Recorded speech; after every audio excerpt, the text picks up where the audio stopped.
Alasan kami memilih panel surya sebagai bahan research based learning adalah dikarenakan panel surya memiliki banyak manfaat untuk kehidupan sehari-hari, seperti panel surya sangat banyak menghemat energi.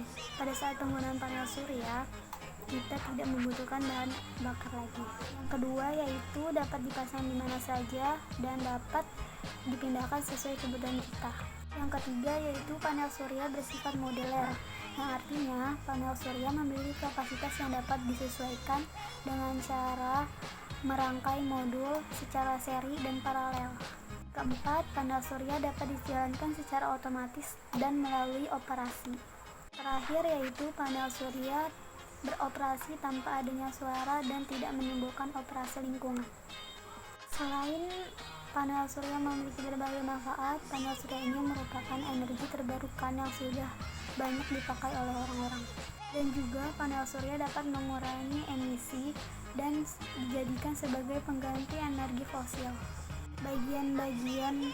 Bagian-bagian panel surya terdiri dari substrat, material semikonduktor yang di dalamnya terdapat junction atau gabungan dari dua material semikonduktor, yang ketiga lapisan reflektif, dan yang terakhir enkapsulasi.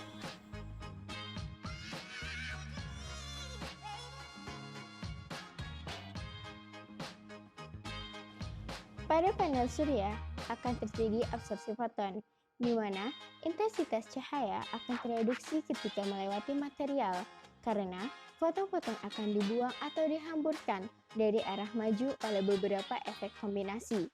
Efek tersebut diantaranya efek fotolistrik, efek Compton, atau efek penggabungan pasangan. Reduksi intensitas ini akan memenuhi hukum redaman eksponensial. Dan untuk persamaan absorpsi foton meliputi I sama dengan I0 E pangkat minus mu X, di mana I0 merupakan intensitas radiasi yang datang pada absorber dan mu merupakan koefisien absorpsi linear atau konstanta yang bergantung pada jenis material penyerap tertentu. Dan untuk setiap energi foton tertentu atau untuk material tertentu, maka mu akan bervariasi terhadap energi atau panjang gelombang radiasi. Hal ini dikarenakan adanya perbedaan interaksi yang menonjol pada tiap-tiap energi yang berbeda. Mengapa pada panel surya lebih dikatakan absorpsi dibandingkan dengan interferensi? Karena apabila interferensi, maka gelombang akan menembus transmitter. Transmitter merupakan sebuah alat yang digunakan untuk mengubah sensor menjadi sebuah sinyal dan kemudian akan diterjemahkan oleh sebuah controller. Baiklah, di sini saya akan membahas tentang hubungan solar PV dengan hukum Ohm. Seperti yang kita ketahui bahwa solar PV itu menghasilkan listrik atau aliran listrik. Aliran listrik ditimbulkan oleh muatan listrik yang bergerak di dalam suatu penghantar. Muatan listrik yang dalam jumlah tertentu yang menembus suatu penampang dari suatu penghantar dalam satuan waktu tertentu disebut sebagai kuat arus listrik. Jika diketahui waktunya T, terus muatan listriknya sebesar I, maka kuat arus listriknya I dapat kita bikin rumusnya seperti ini.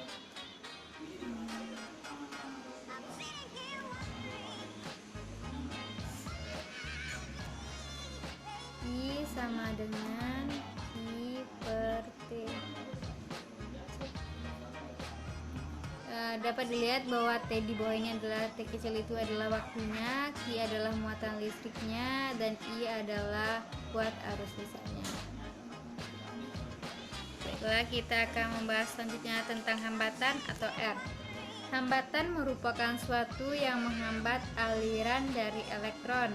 Hambatan diukur dalam satuan ohm. Dengan mengatur hambatan akan dapat ditempatkan dalam rangkaian untuk mengontrol atau mengurangi aliran arus listrik. Terjadinya arus listrik dari kutub positif ke kutub negatif dan aliran elektron dari kutub positif ke kutub negatif, di mana kutub positif mempunyai potensial yang lebih tinggi dibandingkan kutub negatif. Jadi, arus listrik itu mengalir dari potensial tinggi ke potensial rendah, sedangkan aliran elektron mengalir dari potensial rendah ke potensial yang tinggi, seperti gambar di bawah ini dapat kita lihat dari sini.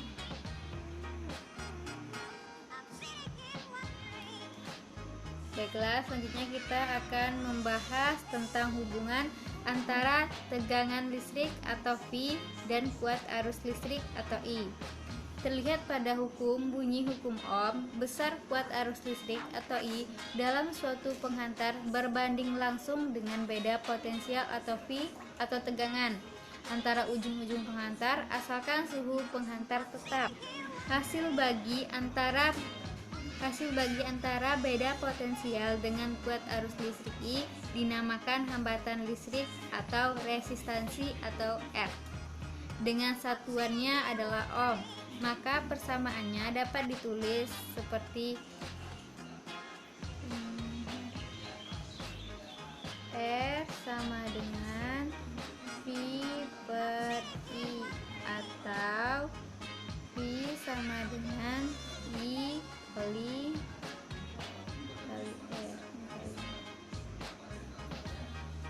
R. Ini satuannya adalah ohm dan tandanya ohm itu seperti. Baiklah, sekian dari saya. Berdasarkan percobaan yang pernah dilakukan, yaitu dengan menggunakan papan fotovoltaik, solar power meter atau SPM, booster serta multimeter, didapatkan data percobaan sebagai berikut. Data percobaan adalah dengan mencari tegangan serta mencari solar power meter rataan.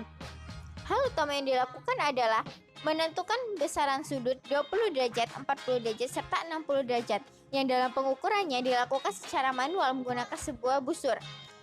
Pada pengukuran sudut dapat dilakukan dengan alat yang bernama inclinometer. Pada percobaan pertama, dengan sudut 20 derajat didapatkan data tegangan sebesar 21,17 volt. Percobaan kedua dengan sudut 40 derajat didapatkan data tegangan sebesar 21,30 volt.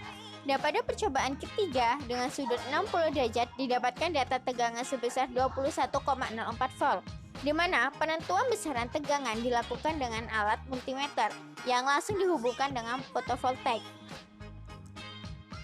Yang ketiga yaitu dengan menentukan rataan SPM dengan rumus nilai maksimal ditambah nilai minimal dibagi 2.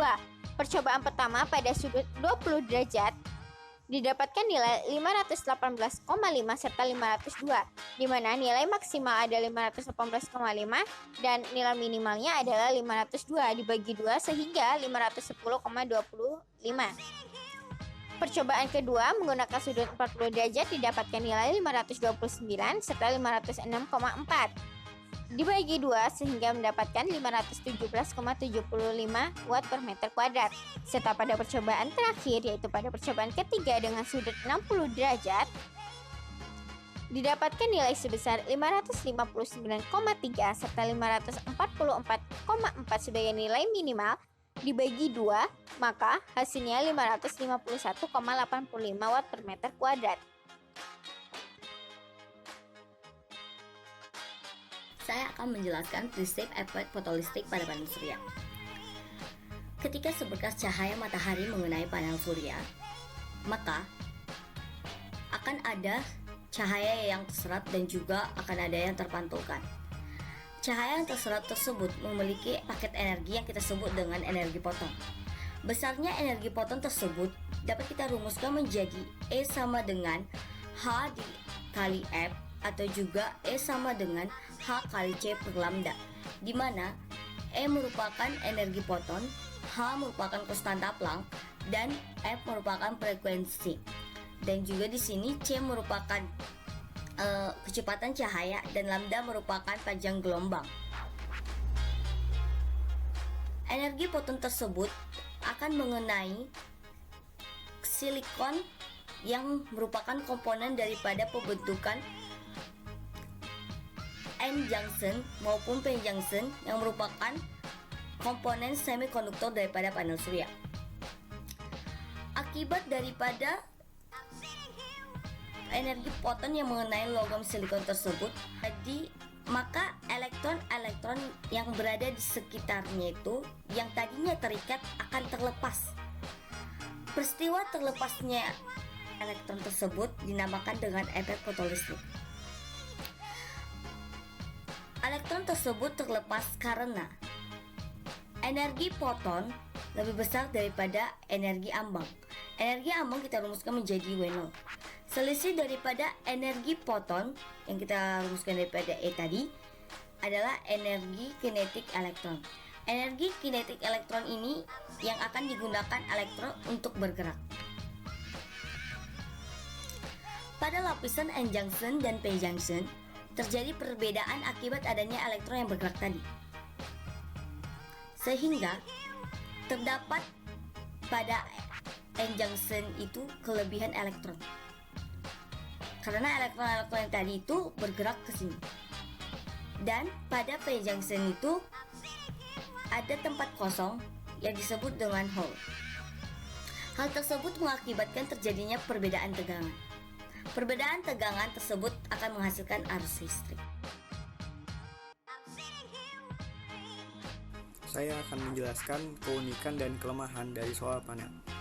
Poin yang pertama adalah tidak bersumber dari bumi dan panel surya tidak menghasilkan polusi.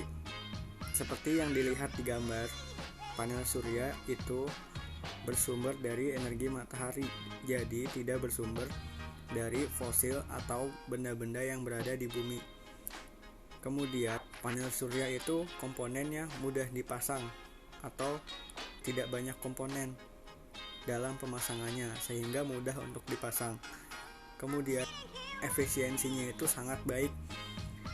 Jangka waktu efisiensi tersebut berentangnya itu adalah sekitar 20 tahun. Kemudian, panel surya itu dapat bertahan lama. Dia dapat bertahan selama 25-30 tahun. Kemudian, kelemahan yang pertama, mahal. Harganya itu rentang waktu 1 juta sampai 4 juta. Kemudian, poin yang selanjutnya adalah mudah panas. Saya mendapatkan foto solar panel yang terbakar akibat overheating karena pemasangan instalasi yang tidak benar sehingga komponennya itu menjadi terbakar. Kemudian solar panel itu memiliki komponen silikon karena dapat menyebabkan efek rumah kaca. Sekian dari saya. Di sini saya akan menjelaskan tentang perkembangan panel surya. Pada awalnya, panel surya telah dikembangkan pada abad ke-19 Masehi. Panel surya telah mengalami perkembangan yang sangat signifikan. Sudah ada 3 generasi dari panel surya, yaitu pada generasi pertama, dia menggunakan bahan silikon. Tingkat efisiensinya sangatlah tinggi, tetapi harganya pun masih sangatlah mahal. Kenapa sangat mahal? Karena untuk mendapatkan silikon ini sangat sulit.